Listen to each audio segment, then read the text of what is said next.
Hello, hello. I'm John Houlihan, and I'll be your games master tonight for a live play of Achtung, even Cthulhu 2D20. Joining me are three of Modiphius' bravest and finest secret agents, Steve, Hello. Shaun, and Lloyd, who will be pitting their wits against the forces of the Nazi occult in our quick start adventure, A Quick Trip to France. Say hello, chaps. Hello, chaps. Hello. Hello. Hello, chap. That's why I'm American. I can't do an American accent. My Okay. character is. I'm Norwegian. I can't do a Well, Norwegian play as accent. much or as little as you like. He may suddenly become Cockney. I apologise. So in a moment, I'll be asking them to introduce their characters, but first a little word about Achtung Cthulhu 2D20 itself. This is an RPG where the bravery and heroism of World War II meets the cosmic horror of H.P. Lovecraft's Cthulhu mythos. A secret war where the forces of the Nazi occult fight against brave Allied heroes and heroines, while the sinister forces of the mythos permeate all with their own dark agendas. Achtung Cthulhu was originally built for Call of Cthulhu and Savage Worlds back in 2013, but this new version uses our in-house 2D20 system to make it fast-paced, pulpy, and action-packed, exactly the way we like to play it. With yes, Delicious action. We've expanded the original game considerably with more ancient mysteries, more terrifying creatures, more fantastic technology, and more of everything, basically. It's Achtung Cthulhu, but turned up to 11, and we hope you'll enjoy this new take on one of our favourite games. Now, without further ado, let's meet our brave agents who will be tackling this quest. Steve, perhaps we could start with you. Would you like to introduce your character? Sure. I'm Steve, and I'm going to be playing as Private Dan Gregg. Dan is a young old chap. He's ended up in the army. He's not what you call a natural soldier. He's more the guy you could go to if you needed a pair of nylons or a pack of ciggies, maybe. He's the guy who has the connections. He's a bit of an engineer, a bit of a tinkerer, but I get the feeling he's probably going to feel out of his depth quite quickly when things get a bit tentacly. So you're saying you're a little bit shady, your character? I think so. Yeah, I think he's used to a different kind of underworld. Indeed.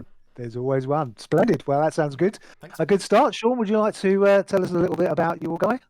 Sure, I'm playing Captain James Swann. He's a British officer, Special Forces veteran.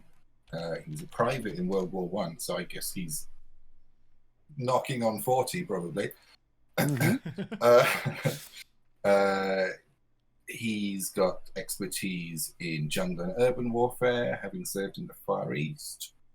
His command style is unprepossessing, so he doesn't he's not overbearing in his command, and but he's cool under pressure, so you'll know when he's giving you an order.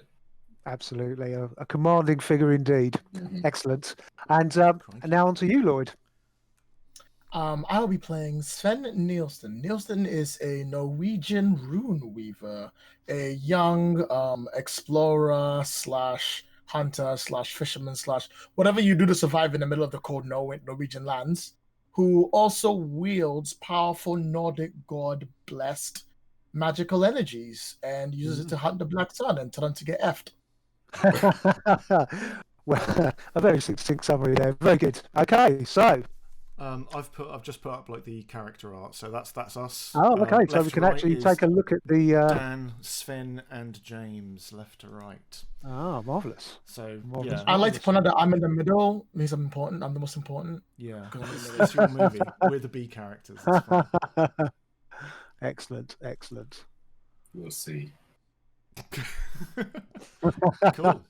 That came out more sinister than I It did intended. a bit, didn't so. it? I'm a bit worried about our commanding officer being like, "We shall see." So, I'm on your side, honest. thanks. Cool. Oh, so I've got a little bit of a That's all right. delay there.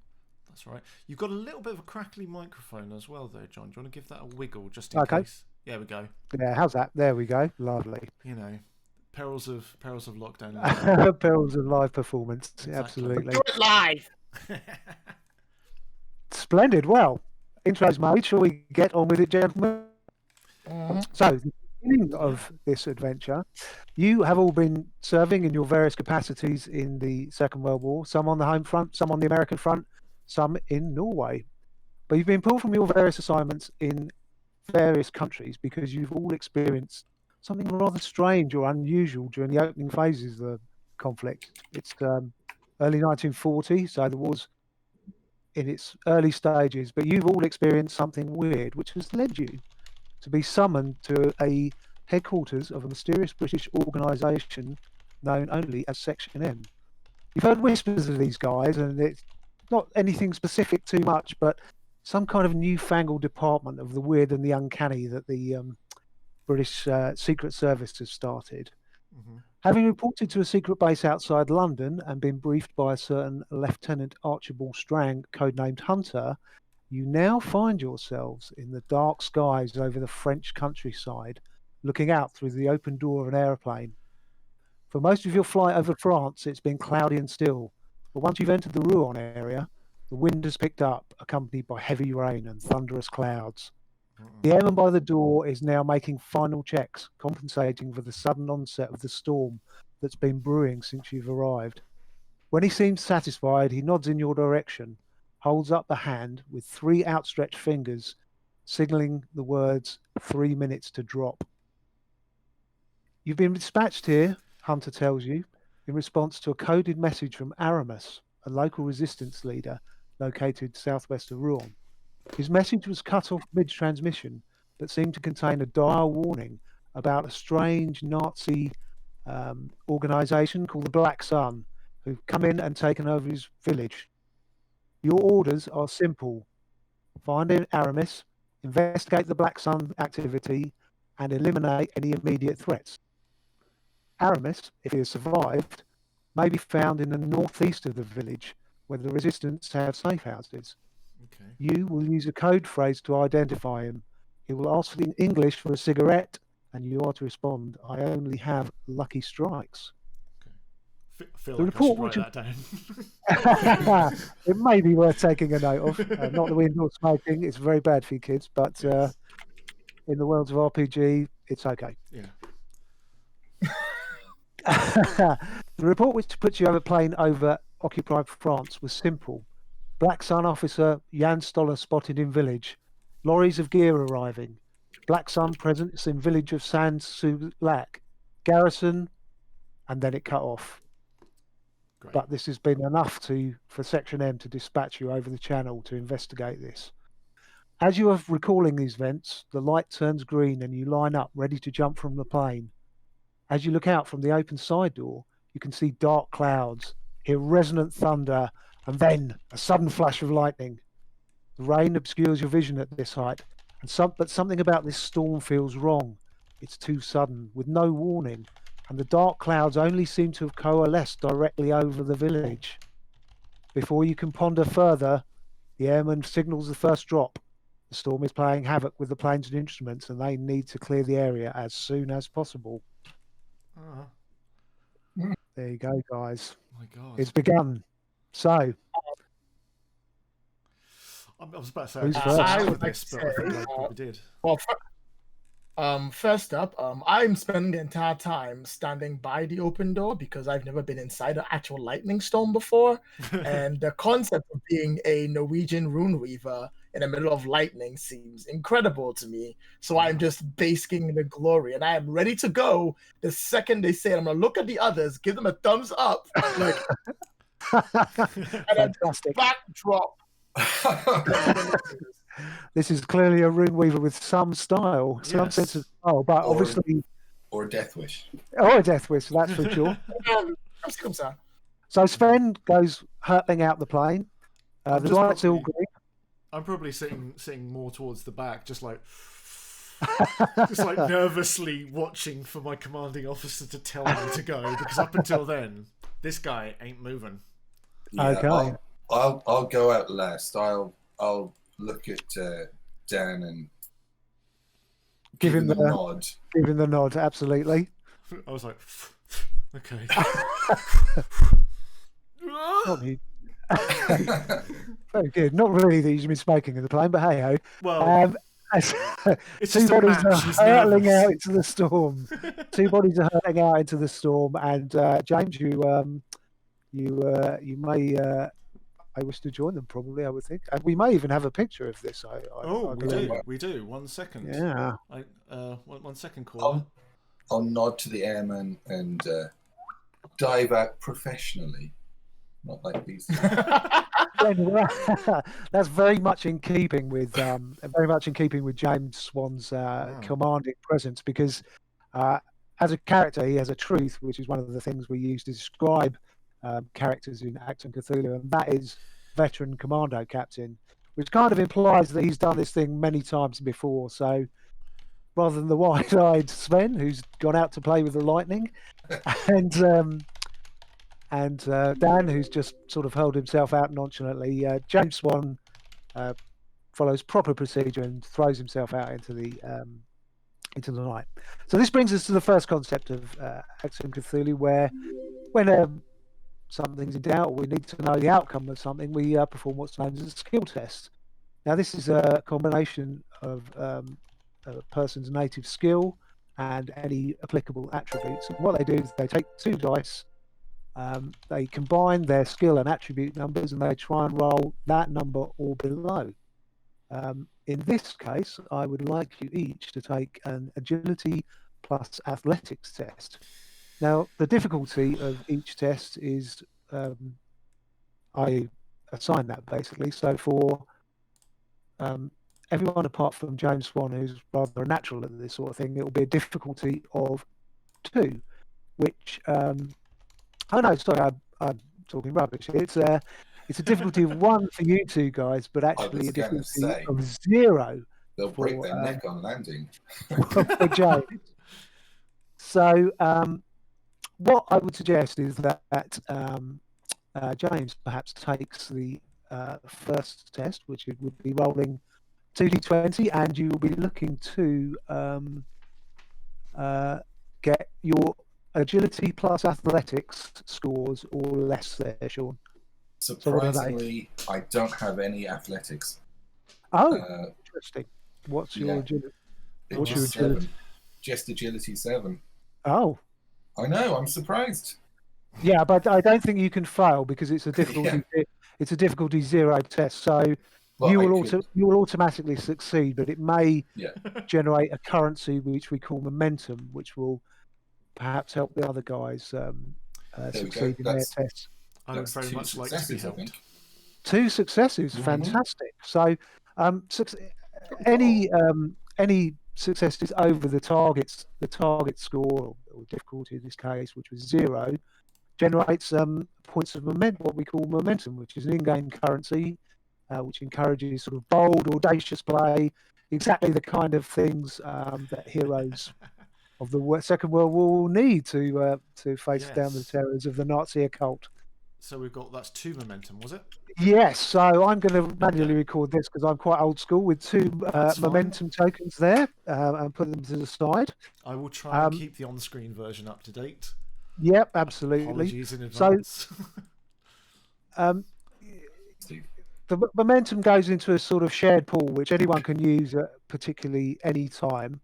The most common uses for momentum are kind of to add extra dice to a roll, or create a truth, or even obtain information from me, the GM, possibly even reduce the time of certain tasks. So following James Swann's swan-like descent. Very good. I like what you did there. Thank you very much. He pops his chute and, despite the sort of stormy conditions, saunters down to make a perfect landing right in the middle of the drop zone. Bingo. So, who would like to go next in their attempt to parachute down? I don't want to be last. I feel like being last is bad.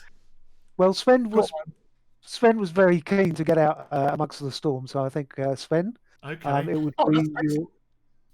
would be your agility. Athletics, right? Yeah. Is there a way I can blag using my academia to ride the lightning down? I Whoa. would, to ride the lightning, it's so tempting to kind of let you do that, but unfortunately, I don't think so. Academia is really a sort of more. It's more about scholarship and kind of research um, and those kind of skills. I mean, you raise a good point because you are obviously entitled to negotiate and bargain a little with me on this. I mean, I might say brawn might be a slight. You could possibly use brawn instead. Sure, I'll use Ron instead. It's still Because you could wrestle. You could use sheer brute strength possibly to try and guide your way through this sort of stuff. So Right. perhaps give that a try then. I'm going to make that a roll. May I use one of the momentum there, if no one minds? Yeah, you could absolutely spend a momentum there to improve your chances. Are you going to do that? Yep. Okay, And- one momentum spent. And that is a natural a 1 twice, so that's 2 successes with Wow. 2-1. Ooh. Two. What did you roll? 2 1s? Did you say? Yes, I did. Wow. Well, Yeesh. that nicely illustrates another interesting aspect of the 2d20 system, because a natural 1 in this case means an outstanding success. So, Goodness. yeah, I mean, or a critical success. It means you get 2 extra successes for each of those ones. Given that you required 1 difficulty to make this, that has generated 3 points of momentum from that one roll. Bingo. So yeah, that was kind of worth the spend, I'd say, in terms of doing it. So, showing a natural aptitude for this, strangely natural aptitude, Sven glides to the ground and lands not 5 yards away from James. Okay. Suddenly, I don't feel too No bad pressure, about Dan. going last. No pressure. So I'm looking. Sorry, I missed the start. Are we looking at agility here or coordination? Yeah, it's an agility plus athletics test. Agility, athletics. Okay, so just theoretically say someone didn't have any athletics because I don't know, maybe they smoke too much or something. I don't know. Very bad for you. It is bad. It is bad. I think that's all I can work because medicine observation isn't going to cut it.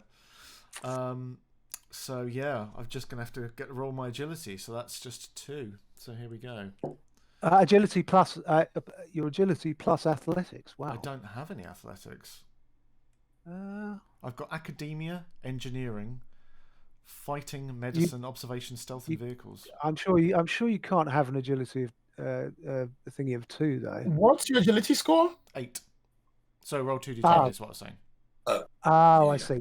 Yes. So 8. Why not use them in a momentum? You could I use momentum. I was thinking about absolutely. this. I would like to use 1 momentum to go up to 3, please, because Absolutely. Yes. 1 momentum is spent, leaving 3 in the pool for you. So you need to 8s or under. okay, here we go. Okay, I mean I got 1, Okay, I got that's 7. good enough. which means I can Absolutely still keep good playing enough. Achtung Cthulhu with you. So perhaps slightly less gracefully than the other 2 gentlemen. Dan glides down, but still lands more or less within the target area. We'll get Just there. about. Yeah, and he joins you guys on the ground.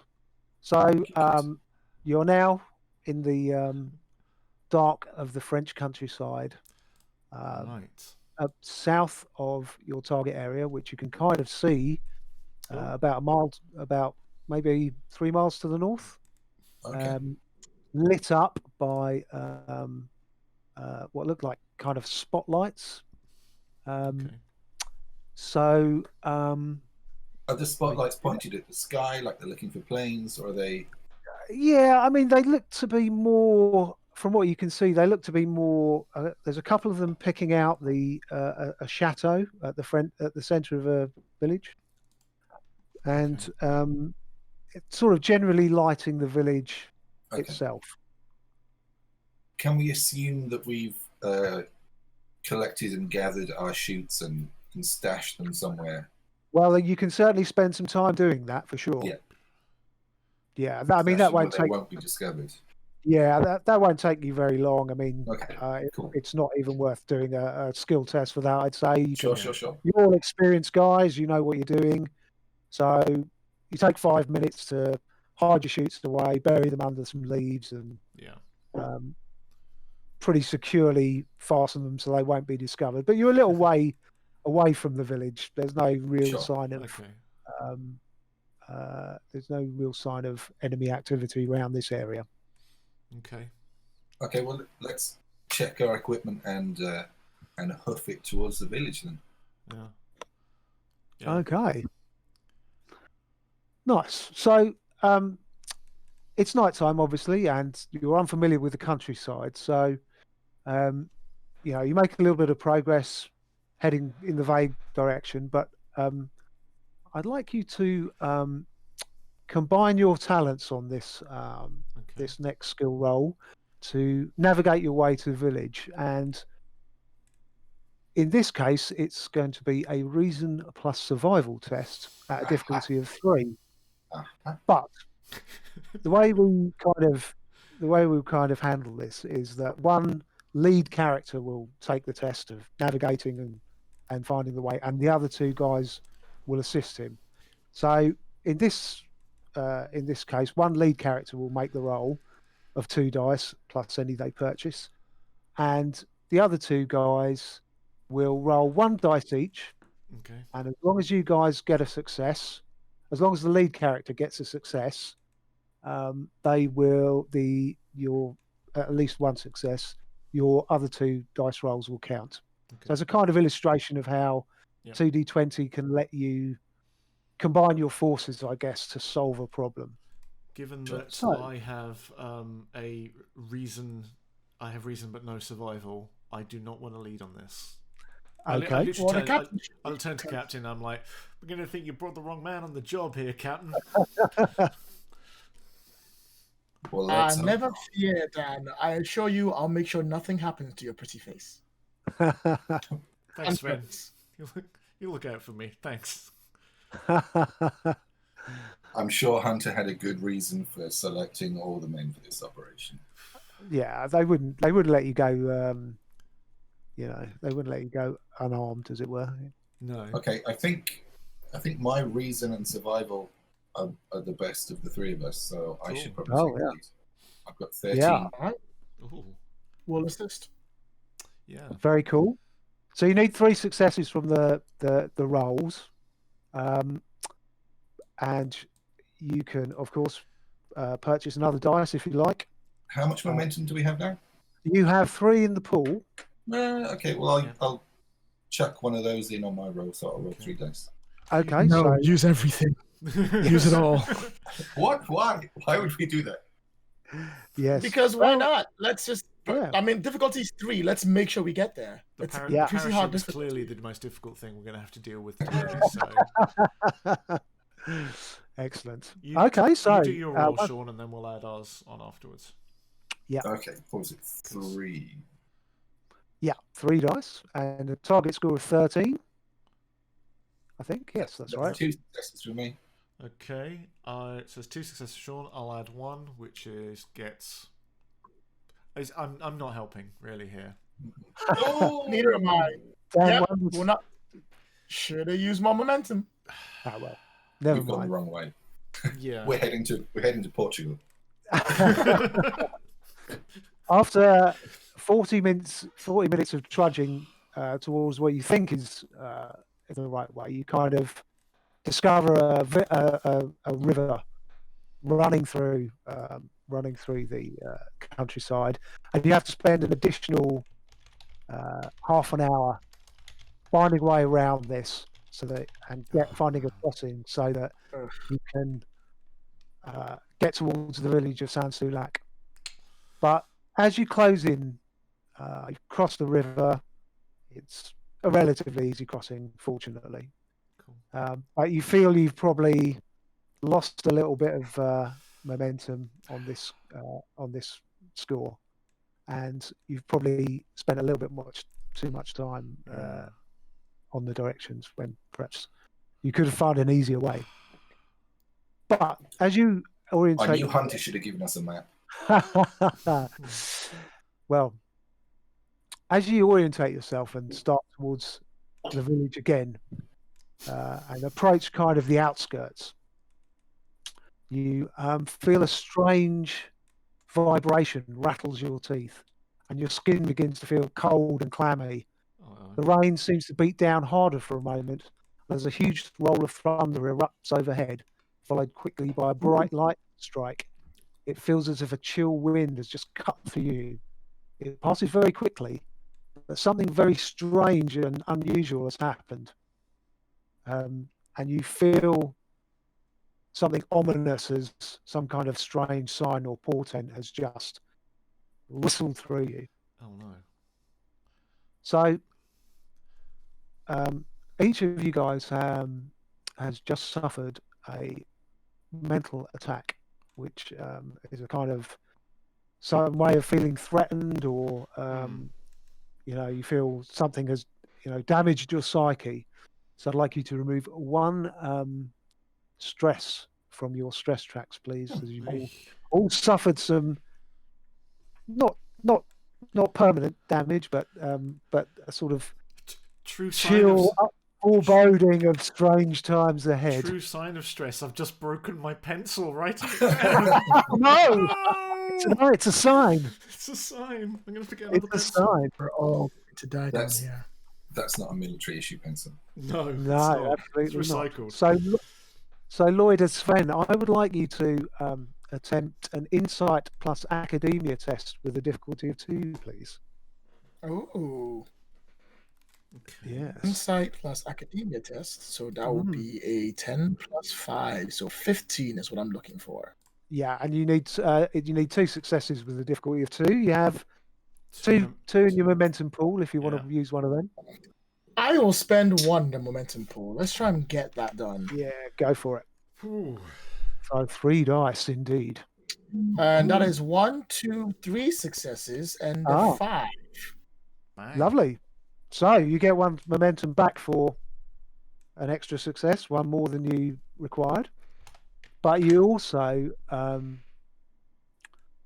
feel that this is what you've just all experienced is a supernatural event, possibly the start of something magical, possibly the start of some strange dread ritual. It's faint, but it's definitely there, and you can feel it in your magical bones. May I use one of my talents? Please do. Please do. Yes, go on. Yes. For those of you paying attention and making notes, bizarre insights. Your mind often shows you glimpses of things you couldn't otherwise know. No more than once per scene, you may generate 1 threat to obtain information, ask the GM a question, without passing a skill test. Can I simply ask the question, what is the ritual? So you're going to give me some threat to do that, yeah? So I start the adventure with 2 threat for every player character. A nice big doom stack here. So I'm going to add 1 to my threat. Feel threatened. So I do. Always. Quaking my boots. Let me just have a quick look at your at Sven's talent to what is yes, you've delved deep into immortal mysteries of the mythos and the secrets of time itself. The one above, not that one, but the one bizarre insight. Oh, bizarre insight. Oh yes, yeah, that's right. Yes, your mind often shows you glimpses of this you other know. So you can't get a very exact fix on what this thing is. It's magic. You know it's magic. You know it's mystical, but it's something you've never encountered before. The only thing you can say with any certainty is that it feels like someone is calling something. Oh, I'm sure it's fine. I'm sure that's not a problem at all. Yeah. Someone's reaching out somehow. All right, so I'll turn. Oh, sorry, after you. No, go ahead. I'll turn to the others. Did you feel that? Yeah. The only thing I'm feeling is really out of my depth here. It's more that it's precise, it's otherworldly, but it's also a gate, like an opening. Did Hunter put anything in the notes about summoning rituals? No, he the information they had was very sketchy. It was just that if you remember that garbled message from Aramis, which was interrupted halfway through when he was sending it. It was a kind of the Black Sun have arrived.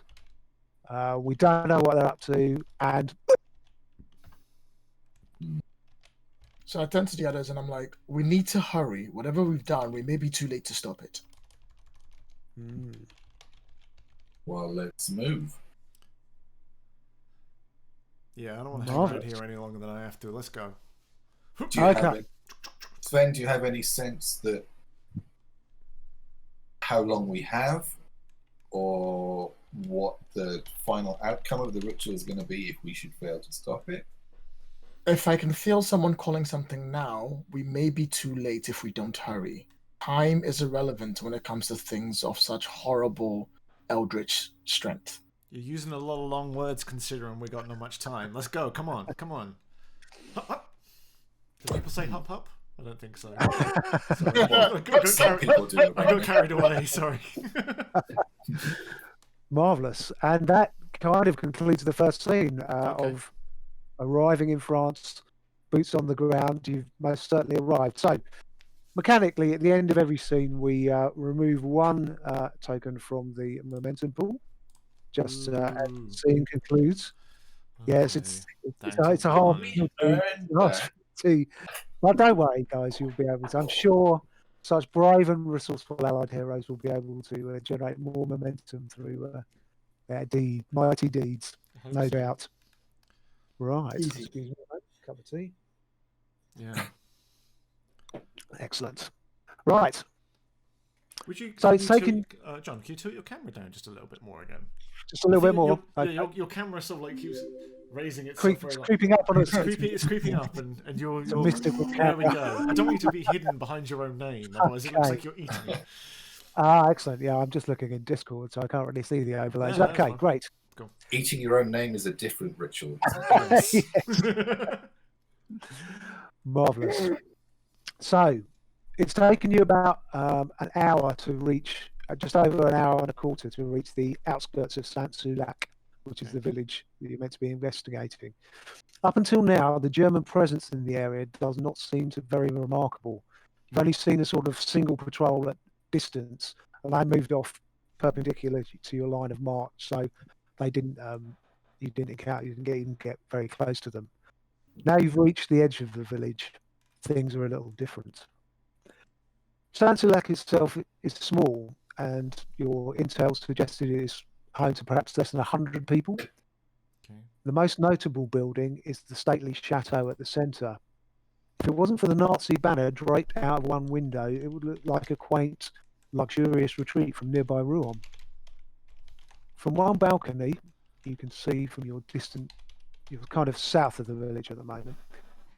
You can see an officer scanning the area with field glasses and a couple of MG-42 crews stationed in either windows. They're machine guns, for anyone who doesn't know. There's also a big sandbag barrier at the front of the chateau with guards either side and another MG-42 stationed there. The most disturbing observation you make is that the German soldiers are not normal Wehrmacht or standard army troops. The Black Sun seem to have definitely taken over the entire place. They're easily recognisable, with the uniform showing their strange squid-like insignia in place of a swastika, prominent gas masks and helmets. For them to have taken over an entire village does not bode well. As you consider this, you notice a handful of scared-looking villagers being escorted at gunpoint into the chateau. Do you want me to bring the map up, John?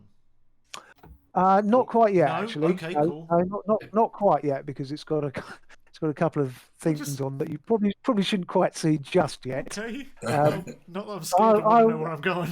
I will describe you, okay, but cool. I mean, it may be you guys are with binoculars. So it Yeah. may be that you would wish to reconnoitre the village a little bit and see what you can see. Yeah. What direction are we coming from? Is the village between us and the chateau, or is the chateau closest to us? The chateau's at the very you're south of the outskirts of the village. Okay. The chateau is at the very, very centre of the village. Okay, and we have to meet our contact in the northeast of the village. Yeah, there's from where you are, which is, as I say, just south of the village, to your. Let me just have a sec. So, do you wish to have a little peer through your binoculars, maybe, and have a look around? Absolutely. Mm-hmm. Sounds fair. Okay. So, who would like to kick things off with a little scan through their binoculars, or with an insight and observation test? I mean, I'm kind of up for that. I'm pretty Go for it. observing. Yeah, go for it. Is there any way my talent, all the best hiding spots, can help me? Probably isn't, is there? That's about me hiding rather than. But I would like to try, as I look, to work out the best way we can approach. It would probably help you. It would probably help you to get to a place where you couldn't be seen while you make your observation, to get a kind of closer look. I like the idea of that. Yeah, cool. Very good. Yeah. All right then. So I've got. I'm gonna buy some. I'm gonna spend that momentum we've got. Okay. So that will give me 3 dice. Lovely. And I'm looking for under 3s here because I've got an observation of 3. Or does it have to be match my focus as well, which is instincts? So it's I said it's an insight and observation test, right? Yeah. So it will be your insight of 9 plus your observation of 3 gives you a target score of 12. Yep. But any dice that rolls 3 or under scores double successes. Okay. Well, here goes. I lift my binoculars to my eyes and have a little look see. Well, I mean, okay, that's 7, 7, and 12. So that's pretty good. So that's 3 successes. Right. That's not too bad. Yeah. So you spend 1, great. but you generate 2. So that's not bad. 2 momentum back. That's good business. Yeah, it's it's not bad at all. Excellent. Okay. So what you observe is that a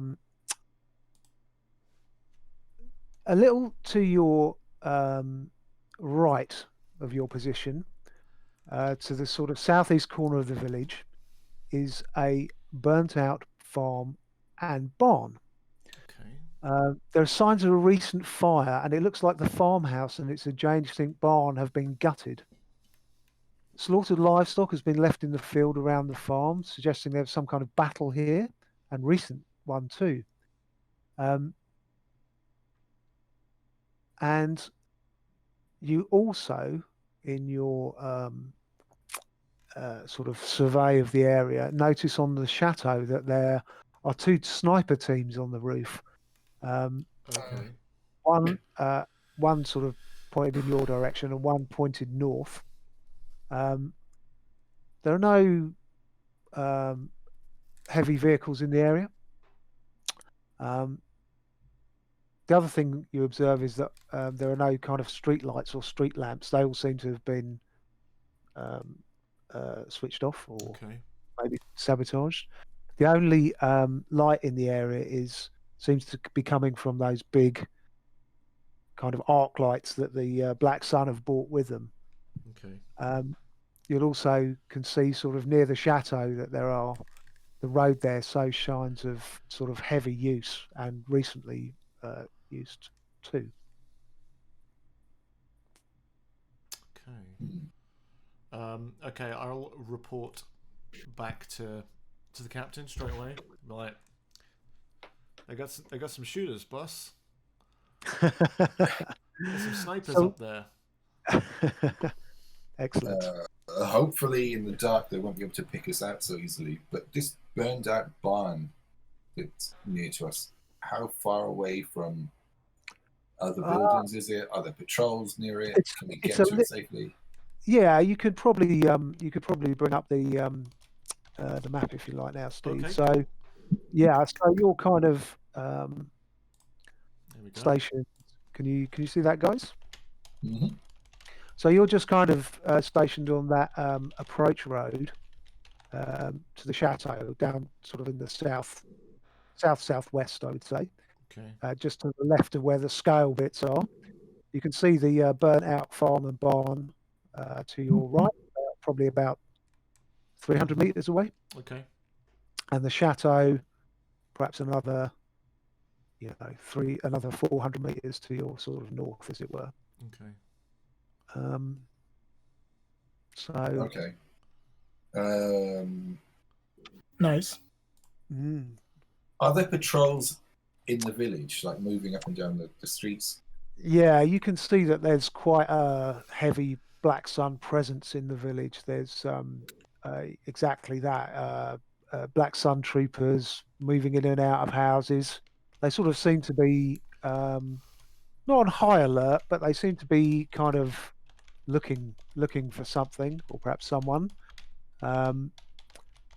The road to your north up to the chateau is quite heavily patrolled, Yeah. and there are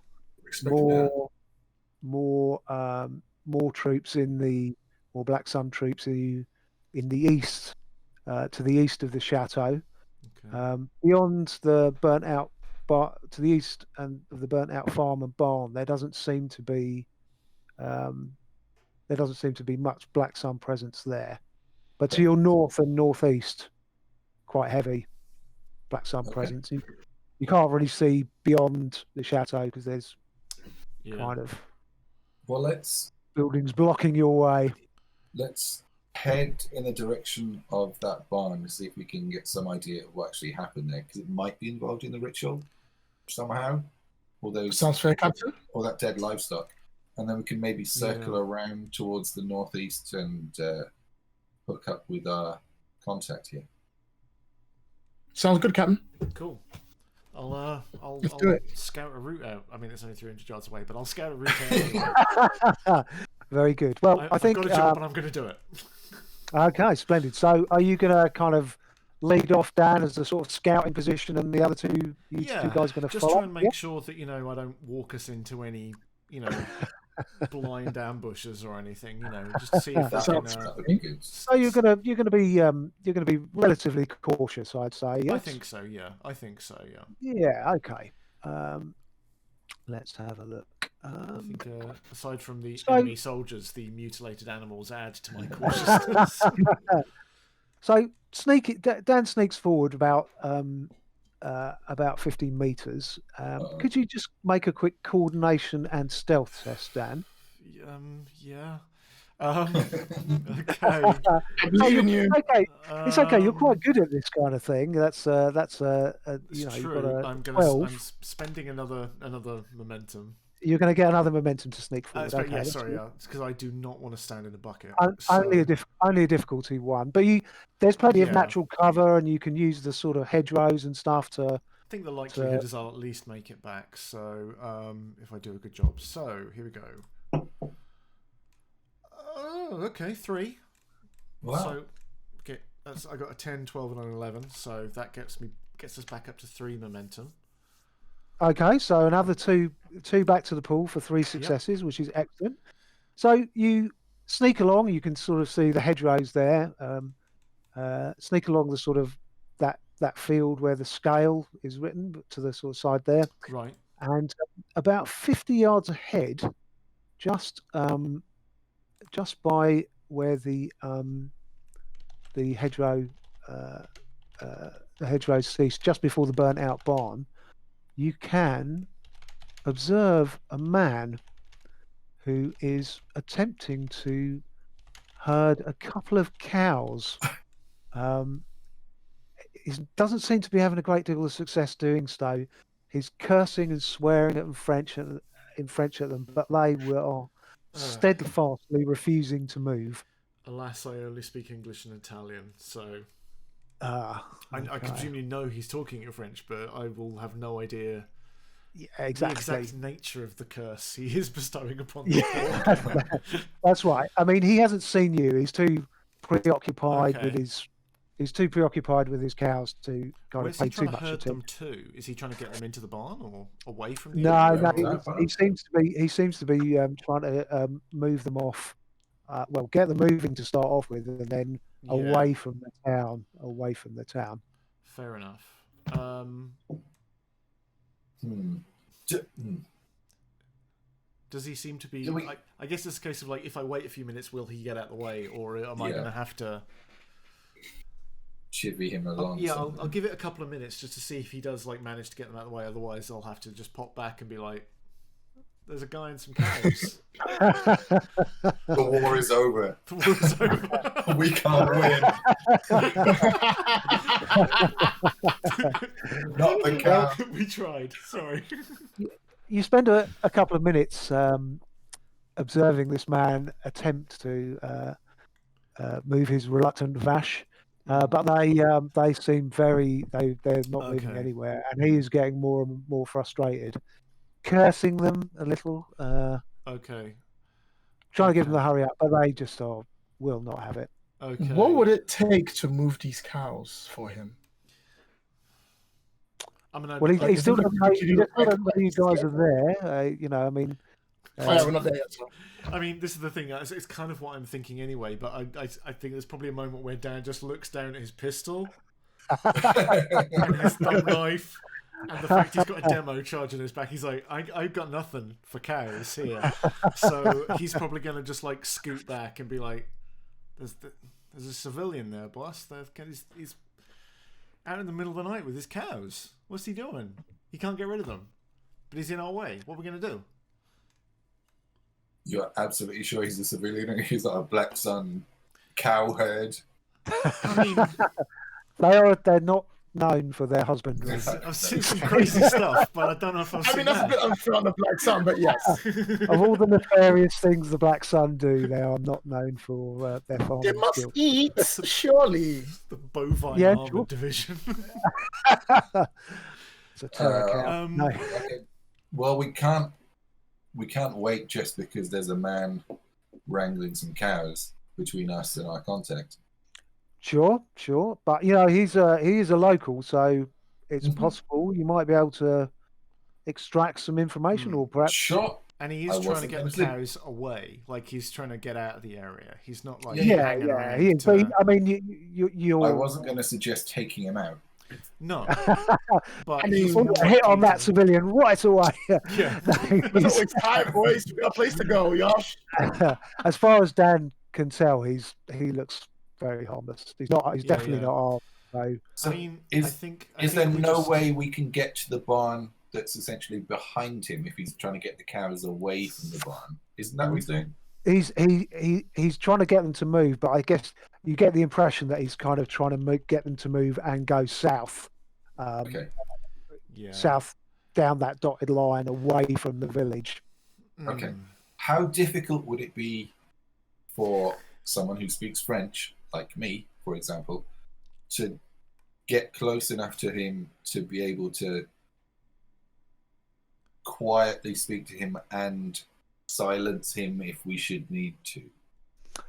It wouldn't be very difficult at all. Okay. His concentration is very much focused on these cows, so you would be able to move quietly toward him and make greet him in French, for example, without too much difficulty.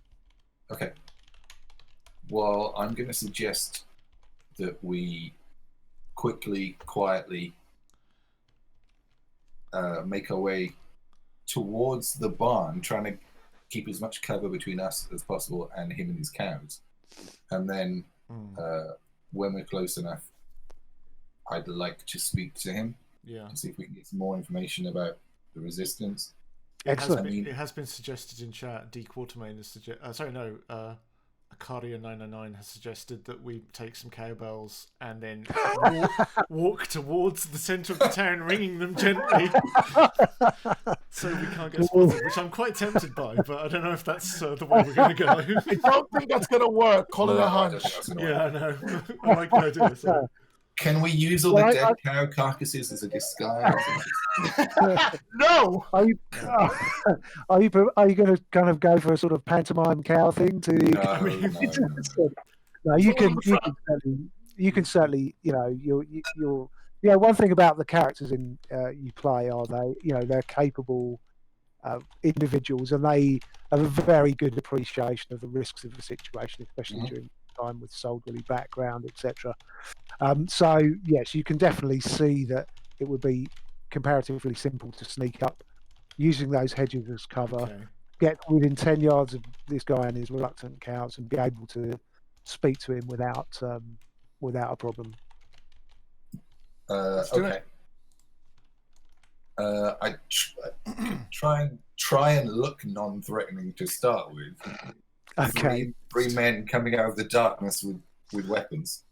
I mean, he's probably you don't all have to loom at him at once. Yeah. Of course, you could. Let's not bring the guy whose eyes glow blue with electricity in there. I think we'll be okay. He only does that on command. He doesn't do it all the time. Hold it back. My eyes are not. He's not wandering round. I think you've got a reassuring presence. You go for it. Okay, so you approach, and you get close to this guy who's completely oblivious to you, and Captain Swann whispers to him, "Bonsoir, monsieur." The guy turns, a little surprised, but not shocked or anything, and says, "Bonsoir." Perfectly normal. Je m'appelle Jean-Paul. Oh, I know what this means. Next on French speakers, that is my name's Jean-Paul. He seems a little surprised to see you, but not. He doesn't make any hostile moves, and you kind of get the impression that he's glad that you are not Black Sun. So I'm glad I'm not Black Sun. Cool. I'll say to him in French, en français. En français, oui. Good evening, friend. I see you're having trouble with your cows. I'm sorry. Just trying to set him at ease. I'm sorry. Just get him into some sort of normal everyday conversation. He says, "Thank you, monsieur. They are very, very stubborn beasts." Mm-hmm. You've got some other stubborn animals up at the chateau, I understand. Sorry, you've had some other at the stubborn chateau? Animals up at the chateau. Oh, those German pigs! How dare they come in and sully the motherland of France? Well, quite. That's part of the reason why we're visiting your wonderful village.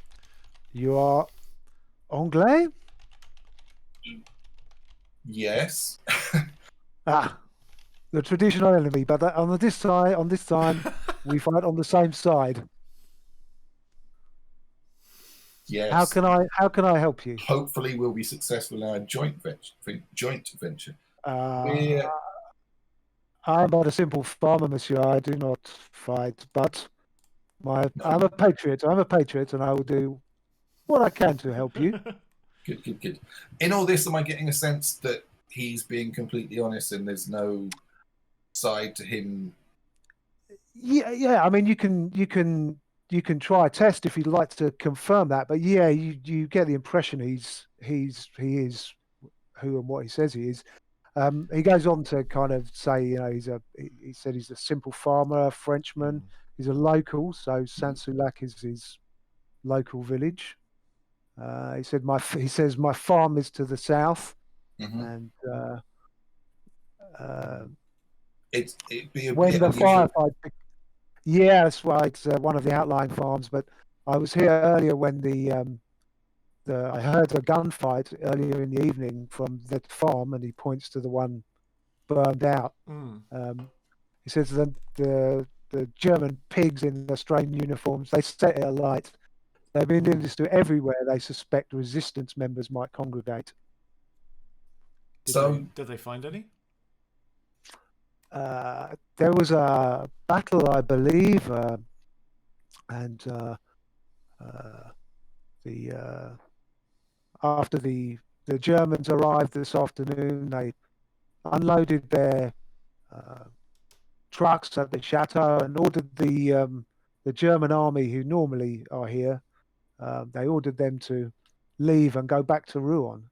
These are another kind of variety of German Black Sun, I think they're called, and they are horrible men. If you go in the village, be very careful. They're absolutely everywhere. They've been leading villagers out and leading them into the chateau for some strange purpose. The rest of the villagers have locked themselves in, but I have to come rescue my cows. Of course. What a noble guy. You mentioned the resistance. Ah, vive la résistance. Well, quite. Are there any other active resistance members that you don't believe Black Sun has found yet? There was a great battle, as I said, by this farm. I think the Black Sun tried to search it, and in the result, there was a meeting of the resistance men there. They all poured out, and a great firefight began.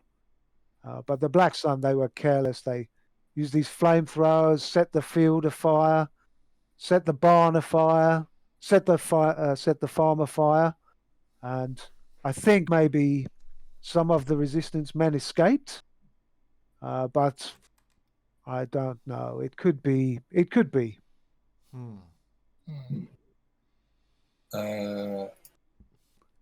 Have you read Dumas? I'm a big fan of Alexander Dumas. We're expected this to go. we're looking for one of his musketeers. Ah, I see, monsieur. I see. You are properly well connected. The man you speak of is Aramis, no? Oui. Ah, excellent. Now I know you are a true friend of the resistance. Aramis is the leader of.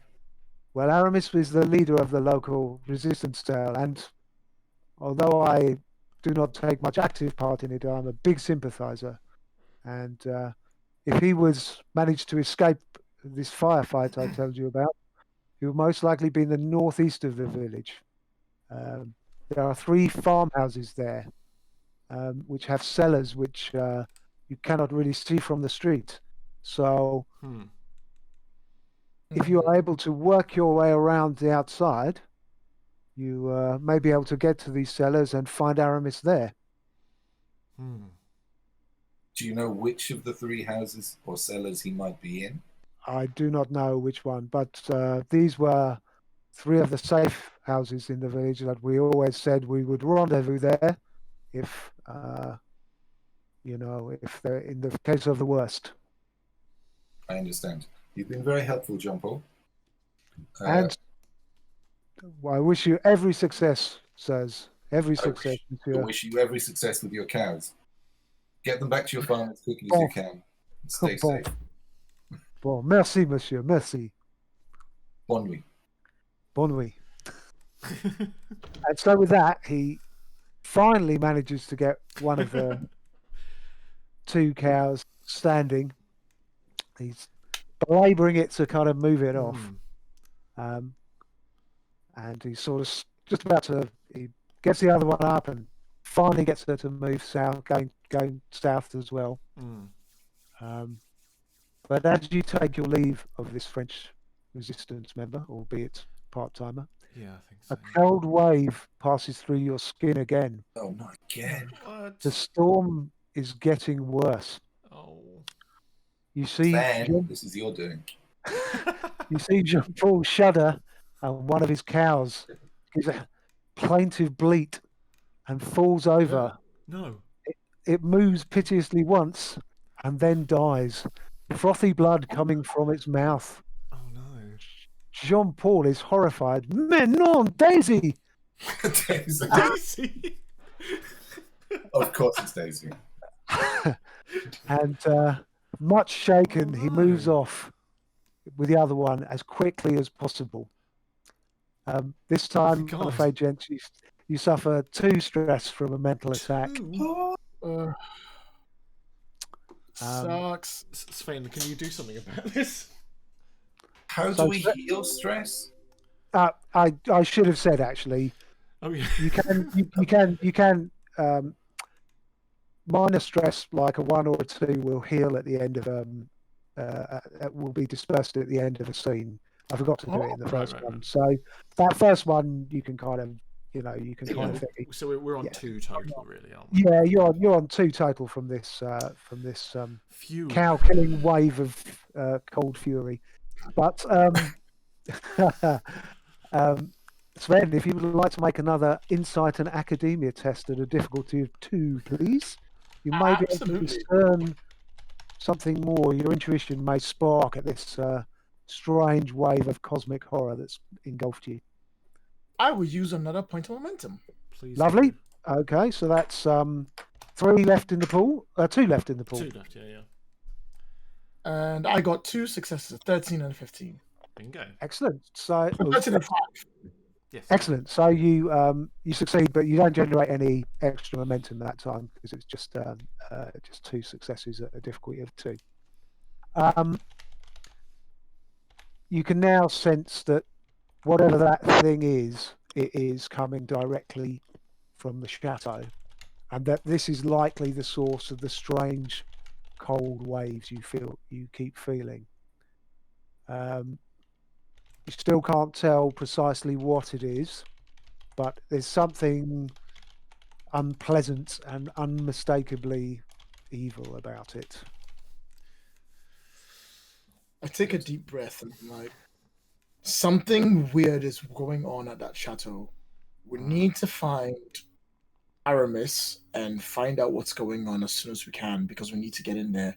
But I'm unsure if we can get past those snipers. Maybe Aramis has a way in. Well, absolutely. So what about it, Captain? Did your farmer friend, did he tell us where this Aramis is? There are 3 farmhouses in the northeast of the village. They've each got a cellar. He's in one of those. So Jean-Paul says. Let's go and find out. Let's trust this John Paul and let's go. Any man that names his cow Daisy is trustworthy. He was looking heartbroken at the loss of Aramis, Daisy there. Whoa! If that was Aramis, he was very undercover.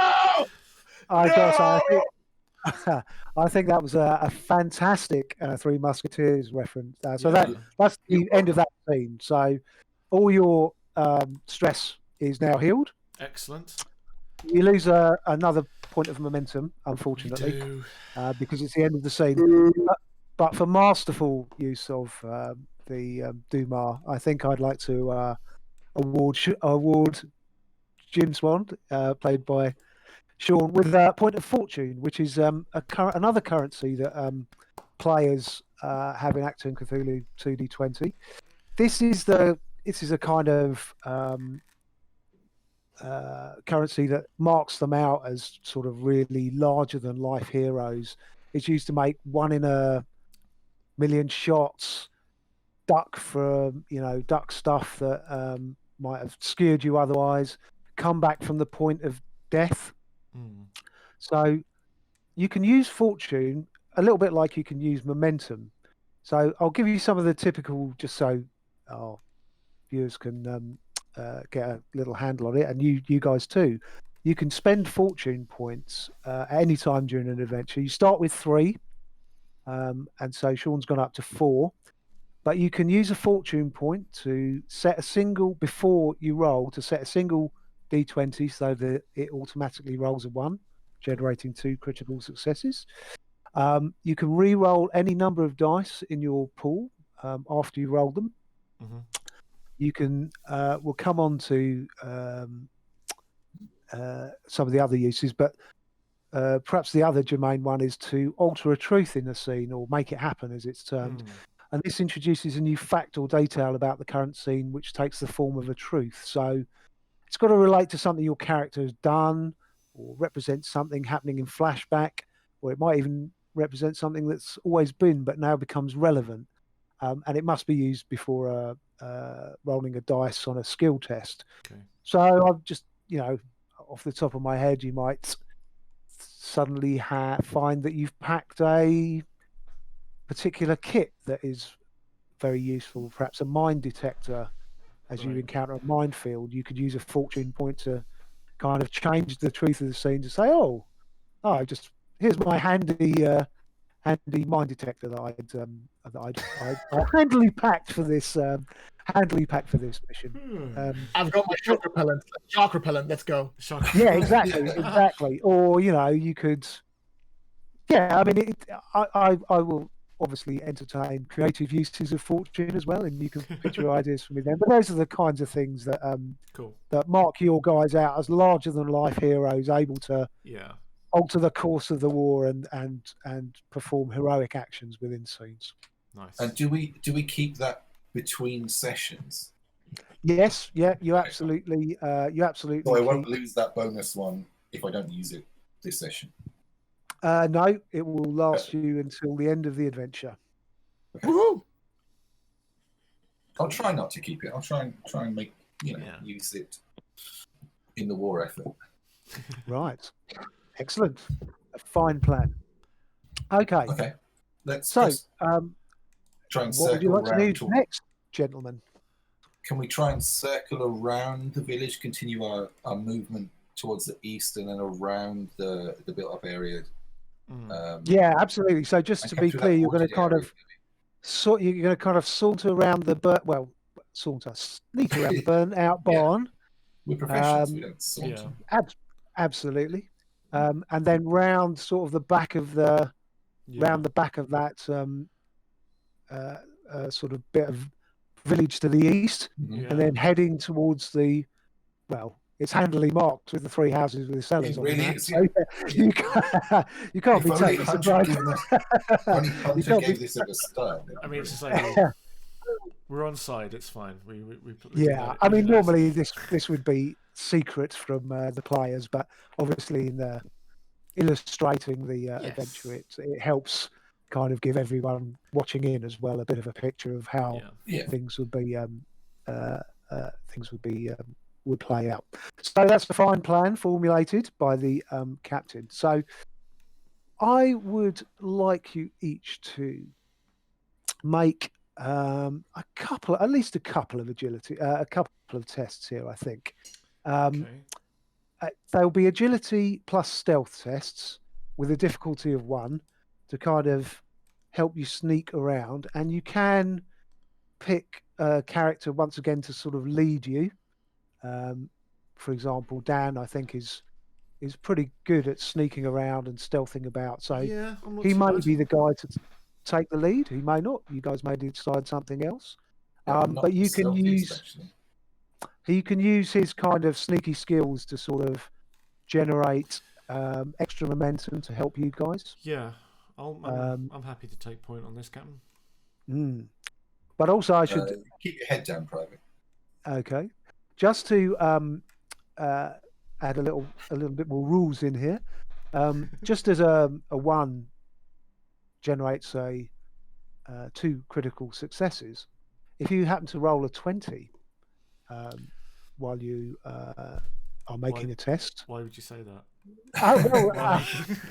They're completely random. You're using it in roll 20. So, but if you do, that would result in something we call a complication, which is something sent to hinder players. Now, complications are very much in the GM's gift, so it could be something slightly innocuous. It could be something fairly major, and I could reinforce. I also have the option at any time to spend my threat to make things a bit more tricky for you guys. But I'm not going to do that right now. I just wanted to let our viewers know a little bit more about the system and how not only things can go extremely well, which they have done for you guys so far, some great rolling, I would say. You're determined to jinx things, but things you? can go wrong too. Yeah. If things go really bad, can we use a question which in chat, which I think is really interesting, is sure. Can you spend more than one fortune point in a go?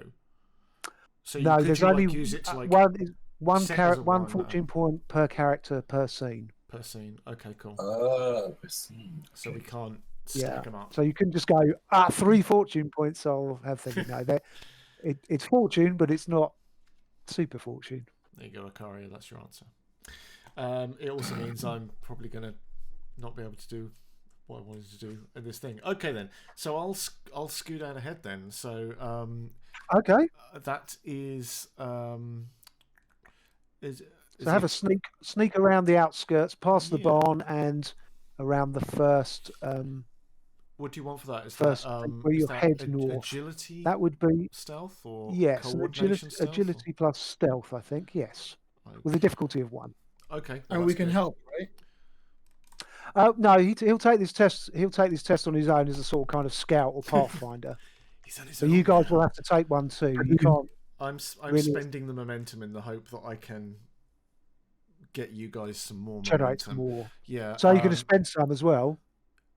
Yeah, I've spent 1, so I'm going to get 3 dice. Okay. And why not? We're just talking about it. I'll spend a fortune point to make one of them a 1. Ooh. Because then that would definitely generate at least 1 momentum back. And on the 2 dice which I still get to roll, okay, I have to get under 10 because I have a stealth of 2 and an agility of 8. So perfect. Here we go. I rolled a 1 and a 2. So that's in total. That's 2 1s and a 2, which makes 5 successes on a difficulty 1. I am the knight. Yes, he seems to sneak forward and disappear, just melt into the shadows. There's your 4 momentum points. Indeed. Don't waste them. 4 momentum points back in the pool. Wow, I'm done for them. That's it. Most excellent. So Dan makes that really easily. Yeah. Zips into the shadows. Makes it look easy. Yeah, and who's next? I'll go next, if you don't mind. Yeah. I'm the kind of leader that goes last. I lead from the back. They're going to 4 momentum, so I'm going to take 2. Is that okay? Yes. So when you buy an extra to buy an extra dice, yeah. Yes. So the first extra dice costs you 1. The second extra dice costs you 2 momentum. So, in that case, I'll buy 1. Okay, no worries. So we're down to 3. Let's save it for everyone else in case of emergencies. And that will be. Is it agility or coordination? Agility plus. Well, you can persuade me. It could be coordination if you're able. I'll leave it at agility. Let's make it easier. Okay. I succeeded, but I rolled a 20. So Sven is sneaking across, and although he makes it into the shadows to join Dan, there's the twitch of a curtain from upstairs. A pair of eyes look down and then disappear again. Uh-oh. I'm sure it's fine. There's no consequence to my actions. Everything's fine. So I'm not gonna have anything immediate happen to you there, but I think I may award myself another threat for the complication you suffered there. So that has given me quite a big threat pool, to be honest. But I'm sure I'll find cunning and devious ways to spend it. What's your threat at currently, John? Sorry? What's your threat currently at? My threat is currently at 2, 4, 6, 8. 8. Oh my gosh, I'd fall behind. Can you have a maximum amount of threat? Yeah, I think probably 12 is about the maximum you can use. So I was hoping you were going to say 8. I'm afraid not. So, okay. Captain Swan, how sneaky are you feeling? Or Well, continuing on from the discussion you just had with Lloyd, Yep. could I use coordination instead of agility because I've got years of experience rather than youthful agility? yeah, I think that's absolutely fair enough. I would think your experience rather than your experience rather than your physical attribute might tell here. So I'll certainly allow it. Okay, cool. So what target score does that give you? It's only 10, but it's better than the 8 it would have been. Okay. Don't forget your Was momentum. it difficulty 2, did you say? Difficulty 1. Oh, difficulty 1. Okay, can I use 1 momentum then? You certainly can. Well, that's just 1 success. So you sneak into the shadows. So 1 is all you need. yeah, absolutely. Perfect. So you are now at the southeast corner of the village. Cool. Sorry, that map takes a little while to hang on. load. Let's do this. Excellent. So to reach the your houses with the cellars, Mhm. you'll move up through the outskirts of the buildings on the east side of the village and come to a sort of wooded area, and then beyond that wooded area there will be your target. So I think one more either agility or coordination Or test. coordination. Yeah, and you can obviously decide on the same order, different order, whatever you like, really. I'm happy to go first again if people think that's useful. Go for it. Yeah. Okay. Yeah, it was useful last time. Is there any way I could argue that now that the end is in sight, like I know where I'm heading now, that I can use reason and stealth to pick my way around the area? Interesting. Like I'm trying to plot the route before I go there. Sure. Well, let's have a quick look at the reason attribute, which. I guess that means the answer is no, but let's. Well, no, it'll be a good refresher. Okay. I'm open for arguments. But you'll have to tell me kind of how reason will help you pass this stealth test. Yeah.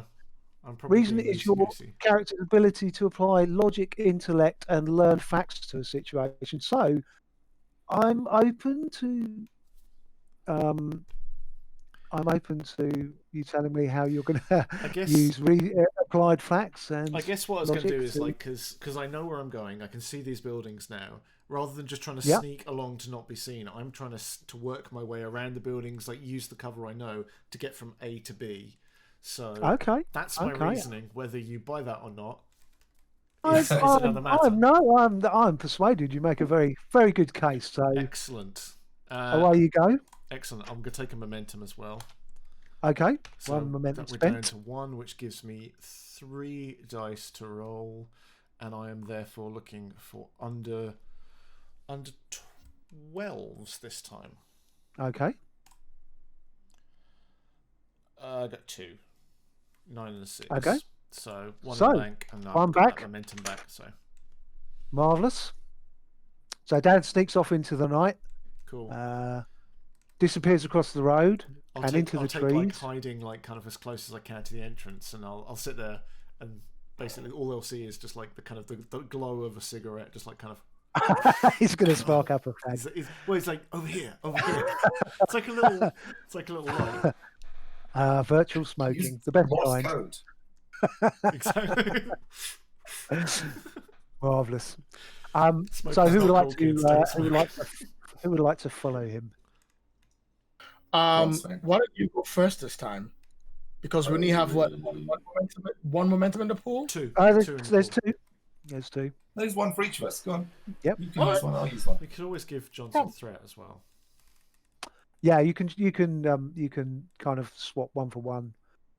Threat for momentum as another way of exchanging currency. Yes, absolutely. minute. We've got tons of momentum. I'm going to spend one momentum, and I'm not going to try to use my reason to get through. I'm just going to try and sneak. Okay, far away. None of that book learning. Okay, Ooh. That'll be one success, and let me just double confirm how much it is. So it'll be agility plus survival. Yes, just one success. perfect. You sneak off into the darkness and join Dan outside the These- houses. Cool. Okay, and I'll follow and use the last momentum. Okay, wonderful. Off you go. Still using my coordination, right? Yep, absolutely. That is 2 successes. Ah, marvelous. So you get one back, which is Mhm. always good. Economy of action. Absolutely. That's what they call me. James Economy of Action Swan. It's a nickname. It's not a good That's- nickname, but it's a nickname. Marvelous. So you sneak around successfully, and you will make your way to the destination. Cool.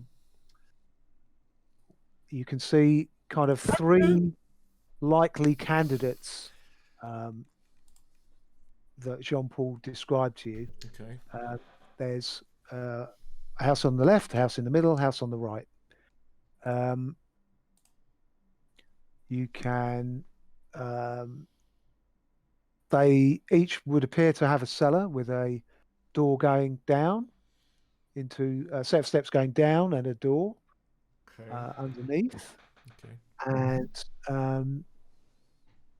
you can kind of see reasonably well or each of these 3 doors and the sort. So it's a little bit shadowy, but you can kind of see that there's you can see sort of the door frame and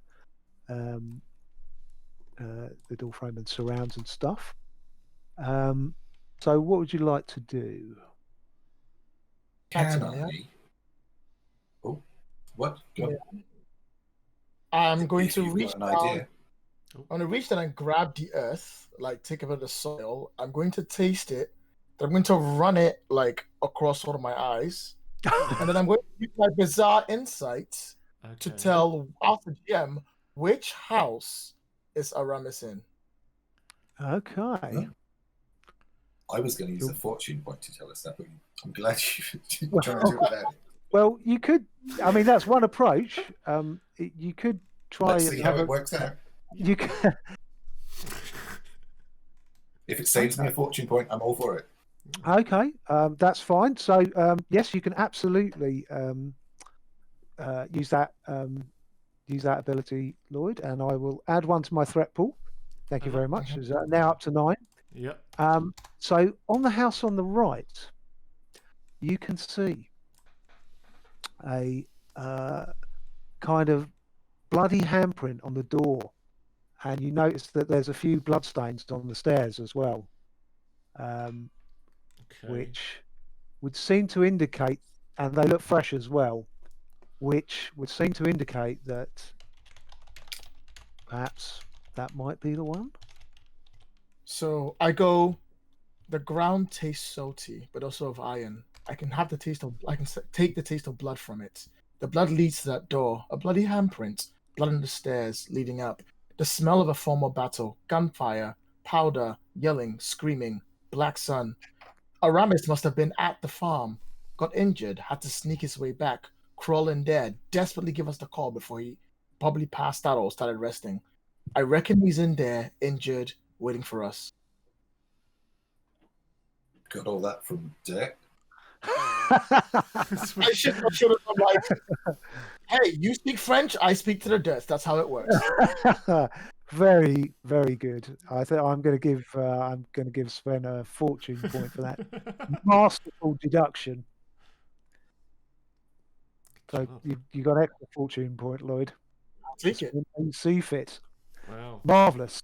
Excellent. Yes, the house on the right would appear to be the right one.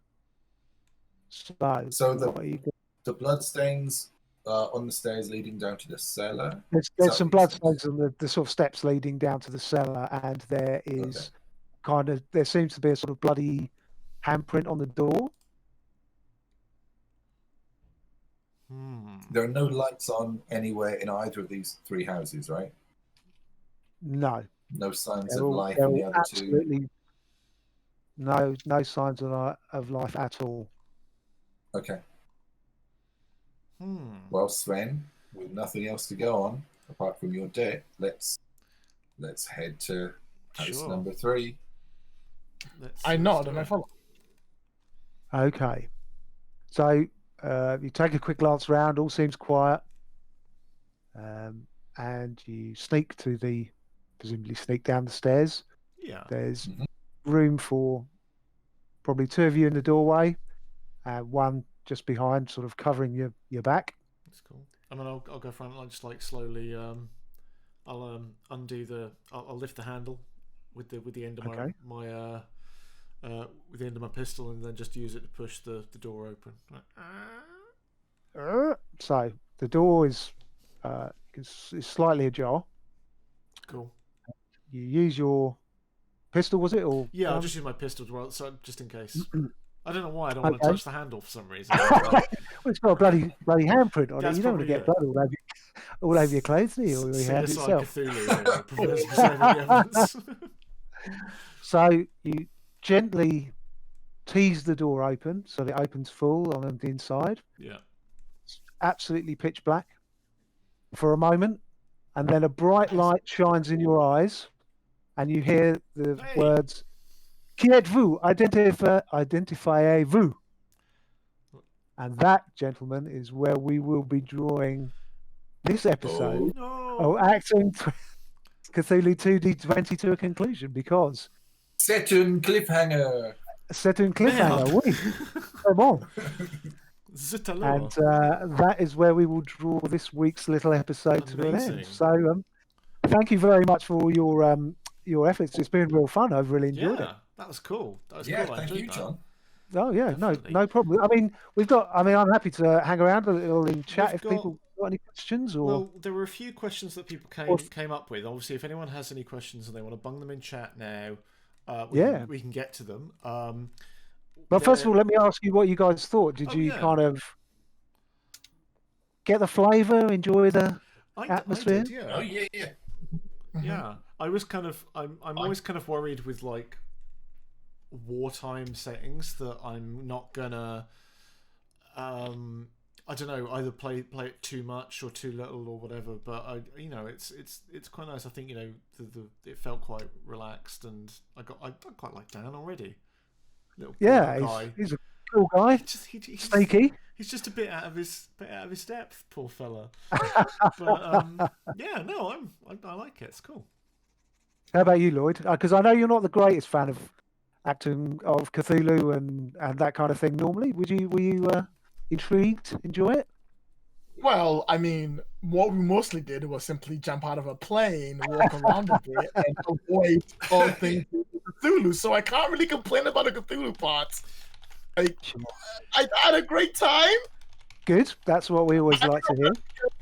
I didn't get to meet tentacled monsters. That's there's next always week. next week. And how about you, Sean? And how about you, Sean? Yeah, I really enjoyed it. Like Steve said, there's always a danger with kind of this World War II pulp-esque kind of setting that you might fall into slightly camping it up. Sure, but that's hopefully we didn't fall into that. No, I don't think so. I think we. I mean, I certainly had fun as a GM, which is always good. So, how do you think it compares to like other maybe 2D20 titles? Do you I mean, we've all played a few of those other ones. Do you? Yeah. I mean, it's obviously difficult to say. So, like, because then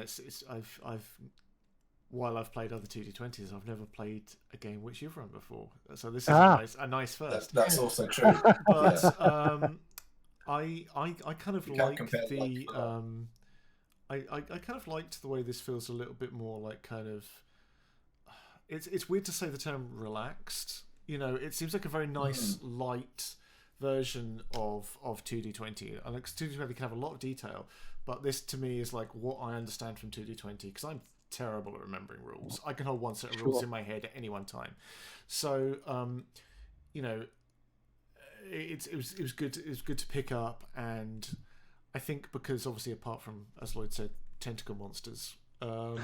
You know, it's easier for me to get in the mindset of a real world thing rather than a say Star Trek, which I also love. But I'm like, I can't think science fiction. I just don't know why I'm not as good at that.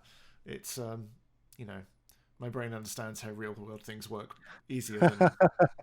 Yeah, right. So it's easy to kind of. Well, I mean, I guess we've all seen lots of war films and kind of exactly playing with what you know is good, but yeah, I am looking forward to next week, genuinely. So that's good. Good stuff. That's good. Excellent. We've so a few people mentioned a few questions. A lot of people said, and I don't know if we know this yet. Otherwise, I would have said I certainly don't know. Do we have any idea when the quick start is available? Well, this is we're hoping the it will be answer soon. will be just like obviously subscribe to the mailing lists and checks out Twitter and stuff because we'll tell you. But I don't know if we have any firm details yet. Well, we haven't got a confirmed release date yet. We haven't got that yet. But this is definitely the start of the process. So cool. I would hope it won't be too long. I would like to promise certainly before Christmas. Yes, I think the unhelpful answer is when it's ready. But hopefully, like I said, aiming. I mean, this is almost the beta test in terms of, you know, we're getting some experience playing it now. There may be a few little tweaks we do after this play session, for example. Yeah. But it's not far off. It's definitely not far off. Nice. We answered about multiple fortunes. There was a technical question of, and I answered this because I thought I knew, but I just wanted to double check. Say you do a test and you roll a 1 and a 20. They don't cancel each other out, do you? You succeed with a complication. Yeah, exactly.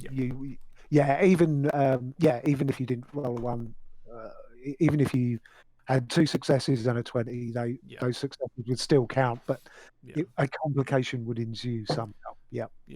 That was the. It may be saved till later because sometimes, you know, you can't introduce a complication straight away. It would stop the flow, or you might just introduce something that would be fairly inconsequential, and I kind of want them to be a little bit more weighty than that. So that makes sense. That makes sense. Gamer TNT, that is the quick start we are aiming to do before Christmas. TBC, not the full release. No, not the full release. Again, we hope to have more news on that soon. Yeah, exactly. Spoiler alert. This is the adventure from the quick start. So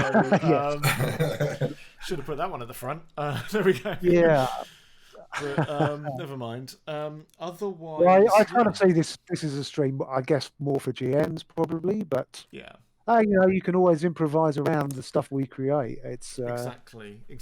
I mean, I think there are some sort of quick starts and starter games where I've played them like with 3 different groups of people, and even though they know what they're getting into, it turns out completely differently. That's fine. Sean Paul could have killer herd of cows next time. Man, poor Daisy. Trample the Black Sun to death before we arrive. Poor Daisy. Poor Daisy. I don't know how to say anyone's name because I'm terrible, but Antites says, have you made any major changes to the rules compared to the beta version? I don't know. This is the first time I've played AC 2020. I'll take that one. Yeah, we've kind of we learned a lot from the beta version, which is quite old now, and we've streamlined a lot of things, made a lot of consistency changes. I mean, they're still fundamentally the same set of rules, but I think we've just made them a lot more straightforward, logical, streamlined to. And that just make a lot more sense. But that's kind of what beta tests do. They make everyone goes, "Oh, it doesn't work," and you go, "Okay, we'll fix that then." Cool. I don't think there's any other questions coming in unless anyone has anything. Thank you, the Rocker62, who dropped a sweet Twitch sub on us. Ah, Yeah, right on, right on, baby. we are small but worthy. No, thank you everyone for hanging out and spending time, because it's really appreciated. And Yeah, thanks we'll be- everyone. And I guess we will see you the same time next week, 7 p.m. at Tuesday, Same PM when the next week. lurking evil in Sant Sulak will Indeed. return. Drop us a follow, and on Twitter and here and everything and all that social stuff that you love to do. I'm so bad Absolutely. at this. And then we will see you next week. We'll see you next week, everyone. Bye for See you. now. Bye. Swan. Bonsoir. Cheers.